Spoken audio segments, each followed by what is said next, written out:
and let's try mixing them together, blending them together. And they quickly thought I was crazy because like, oh, you can't mix lavender with citrus. Are you crazy? Shame on you. But, you know, with somebody that has been here before on that side of the table, helping me avoid a catastrophe, we were able to come up with some unique blends. This episode of The Sponge Show is produced and distributed by Be Connected, a social media management firm in Northeast Wisconsin.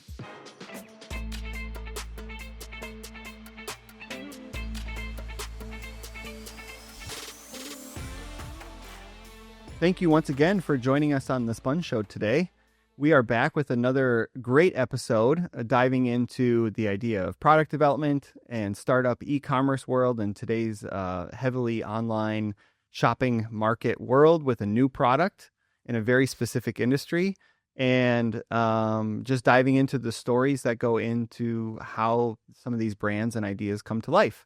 I'm very excited to have a friend and a colleague and partner here on today's show. Brady, welcome to the show. You want to introduce yourself? Thanks, Brad. Yeah, I'm Brady Van De Hey from Appleton, Wisconsin. Happy to be here.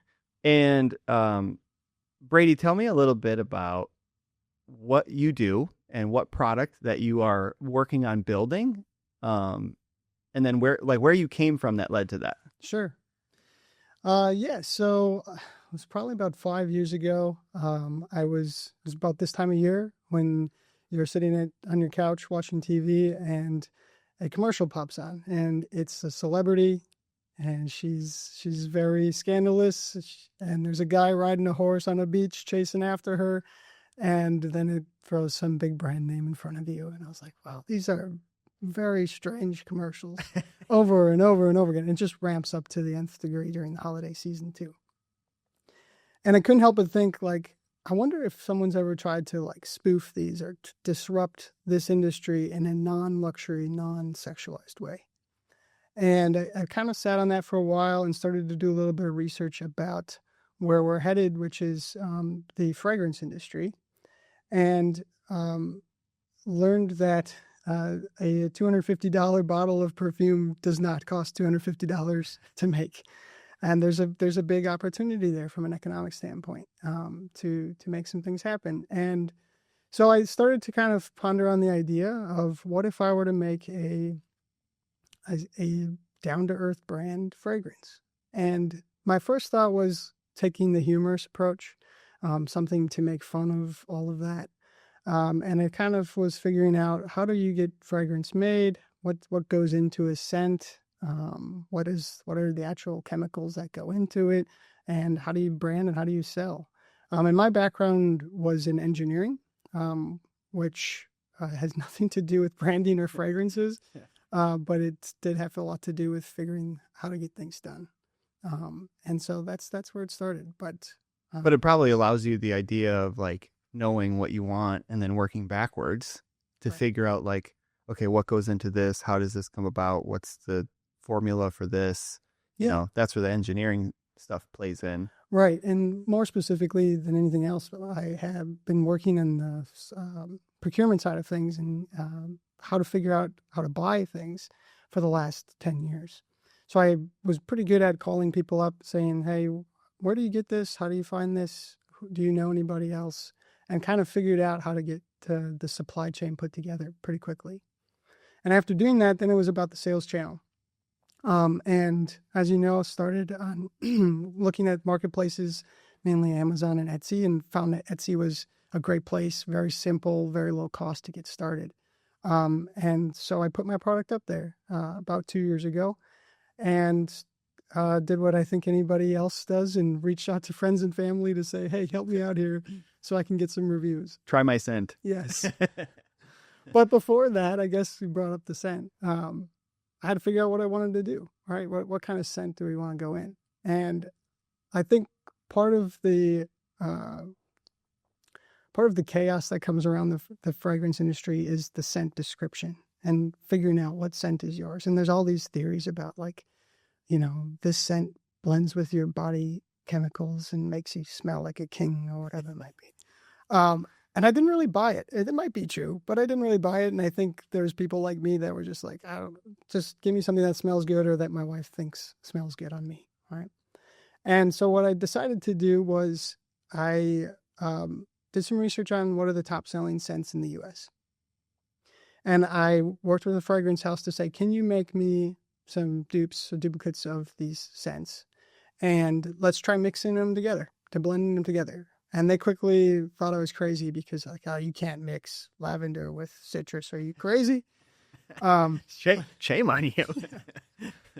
But, with somebody that has been here before and on that side of the table, helping me avoid a catastrophe, we were able to come up with some unique blends. And then I took the top 3 blends that I thought were good, and I went to my wife's family was getting together for holidays, and I said, hey, I want all the women to rank these. And I picked the best one out of 25 women that scored it. That's awesome. And how did that evolve then? And I'm going to jump ahead a little bit. We're talking about fragrances and we're talking about developing a brand within the fragrance market. How did that evolve into, once you picked out the scent, then catering it to gift giving and tying it with weddings and custom bottles and things like that? Because I think, for your brand, for the listeners out there, don't necessarily understand. So first of all, we're talking about Tide fragrances.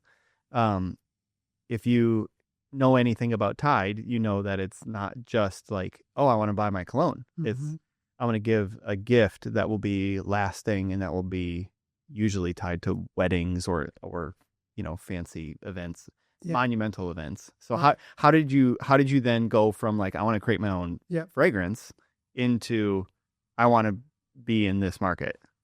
Yeah. So the original name of the company was QuickSpritz.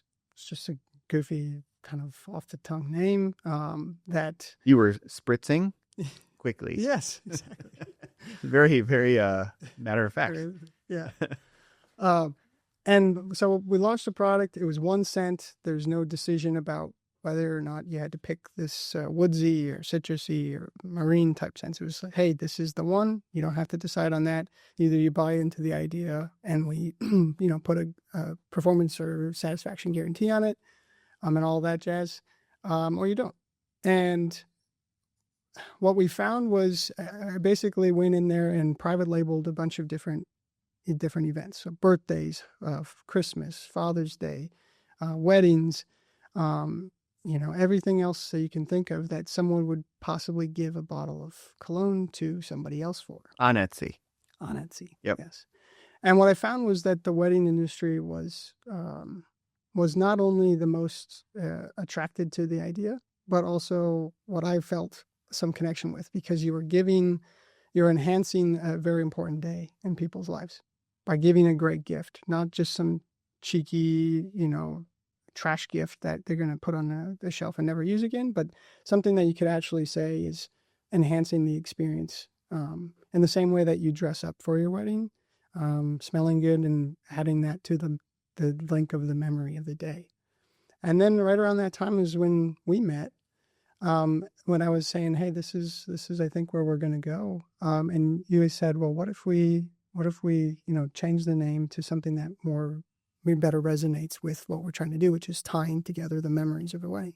And that's where Tide fragrances came in. Yeah. And I mean, I'm a little biased because I was part of that process, but I don't know. I think it's also very cool that it's not only tying multiple senses to, visually, because unless you're blind, you have a lot of memories, visual memories, but I'm a person who if I walk into a garage and it has a very specific smell, I'm like, that's my grandpa's garage because of memories that I have back then, or like certain meals or, whatever, being in a kitchen, smelling this thing, I can immediately picture that.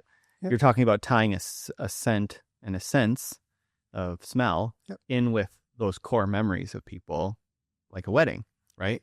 So it hits emotionally different than just like by a photo scrapbook or something, like where it's like all visual and your memories are already visual. Like you're tying multiple senses in. So I like that.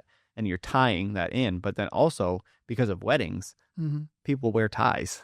Right. So And tying the knot. tying There's a lot of tying the play on knot, words there. Yeah. tying the knot, you wear a tie with your tux. Yeah. Like you tie the sense in with your memories, things like that. And I think it really ties everything together. Yeah, for sure. The other piece that, the fragrance industry is very much about personalization, right? Find a fragrance that's unique to you, and then that's just like part of your identity.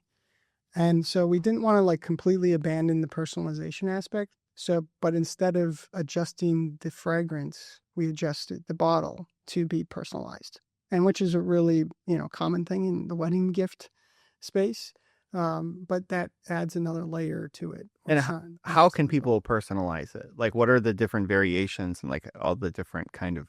Yeah, so we have a few different designs that are, kind of our stock products, where it's, fits more of a modern or bold type look, or an italics type classical look, whatever you want to call it. But then we can also go from just a printed to a leather patch, which I think is really masculine, and also just an etched gray, which is really etched in the glass, like the actual bottle. So even if there's not, ink on the outside or the leather that's on the outside of the bottle, it's like cemented in the right. It's etched in the glass. Completely different tactile feel. It's really cool, and also just adds the symbolism of like permanence. Right, it's there forever.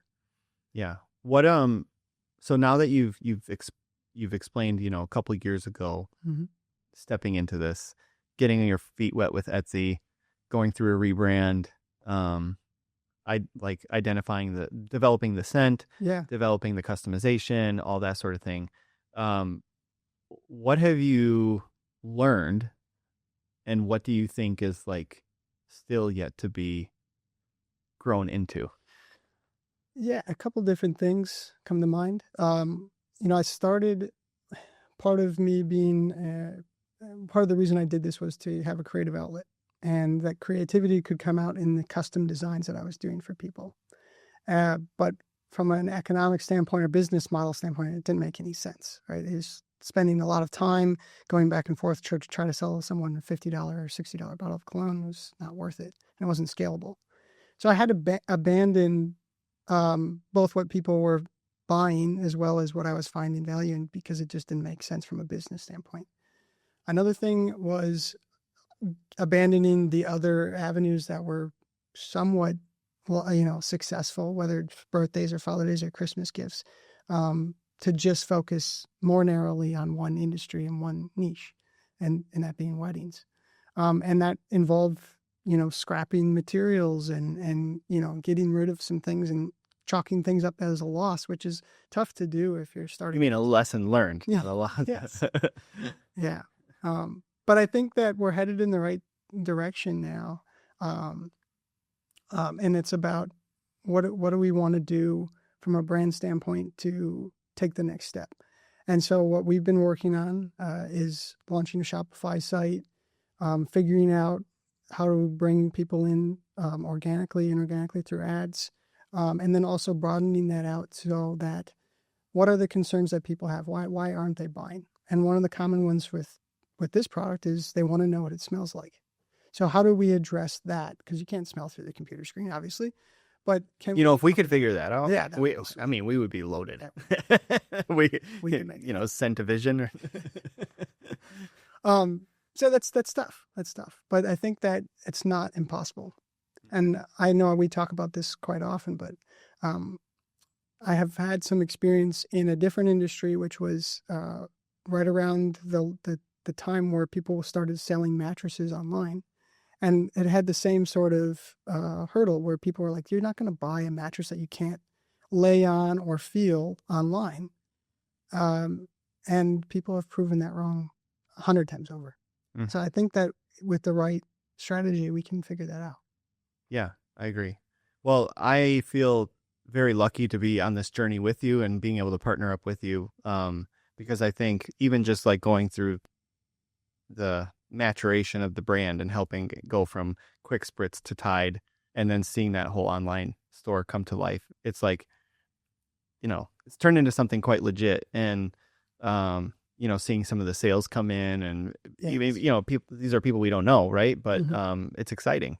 And yeah, and I love when we get a sale and the reviews are so rewarding. And someone's like, hey, this was like, I absolutely loved giving this to my dad or my groom or whatever it was. Right. yeah, Or my groomsmen. And that's been a huge piece that I'm like, yes, we're connecting with the emotion that we're targeting here. yeah. And I think I personally relate to it because it's like, you're connecting with people in a very normal, average way, like an everyman kind of way, in a market that's flooded with over